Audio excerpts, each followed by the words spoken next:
Sir जिस दिन election हो रहा है बीजेपी बढ़त दिखाई दे रही है, कैसे देखते हैं? सबसे पहले तो भारतीय जनता पार्टी के लोगों को जीत मिली है, उन्हें बधाई, और आशा करता हूं कि जो जनादेश दिल्ली की जनता ने उन्हें दिया है उसकी वो प्रतिपूर्ति करेंगे। और वे सब आम आदमी पार्टी के लाखों करोड़ों कार्यकर्ता जो अन्ना आंदोलन से आए, जिनके बहुत ही निश्चल, निष्पाप और बड़े भारत की राजनीति को बदलने के सपने की हत्या एक निर्लज्ज, नीच, मित्रहंता, आत्ममुग्ध और चरित्रहीन व्यक्ति ने की, उसके प्रति तो क्या संवेदना। दिल्ली को उससे मुक्ति मिली। और मैं ये जानता हूँ कि अब जो आम आदमी पार्टी में लोग बच गए थे सत्ता के लोभ में, लालच में, पदों के लिए, उस पैसे के चक्कर में, वे सब भी अब वापस जाएंगे, लौटेंगे, कुछ अपने व्यवसायों में लौटेंगे, कुछ पार्टियों में चले जाएंगे। और पतन यहाँ से प्रारंभ हुआ है उन लोगों का।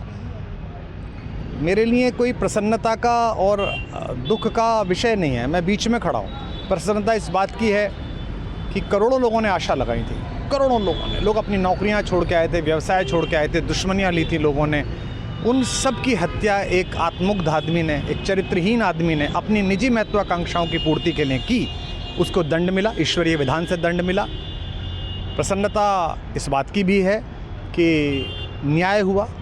आज जब कहना नहीं चाहिए, लेकिन आज टीवी पर जब जंगपुरा का निर्णय आया और सामने दिखाई दिया कि मनीष हार गया, तो सदा तटस्थ रहने वाली और राजनीति से विरत रहने वाली मेरी पत्नी जो है, उसकी आंख में आंसू आ गए, वो रोने लगी।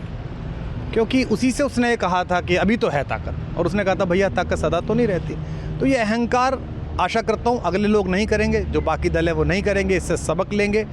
और दिल्ली के नागरिकों को मैं अच्छे शासन के लिए बधाई देता हूँ। अब भारतीय जनता पार्टी अपने नेतृत्व में सरकार बनाकर दिल्ली के जो दुख थे पिछले 10 वर्ष के, उन्हें दूर करे।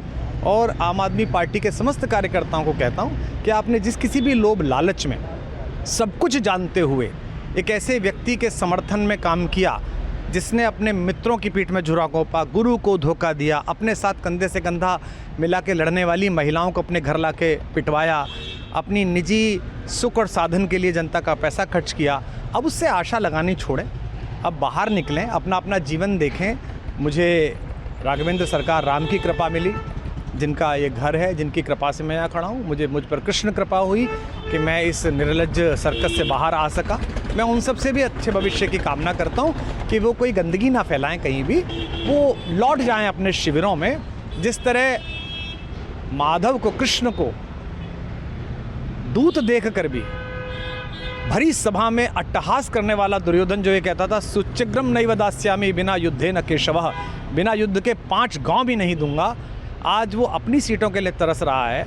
और मुझे पता है कि इस दुर्योधन का अंत भी टूटी हुई जंघा के साथ बड़ा ही दारुण होगा, और भारतीय राजनीति एक कलंकित अध्याय के रूप में इस बौने दुर्योधन को और इसके दरबार के तमाम शकुनियों को याद करेगी।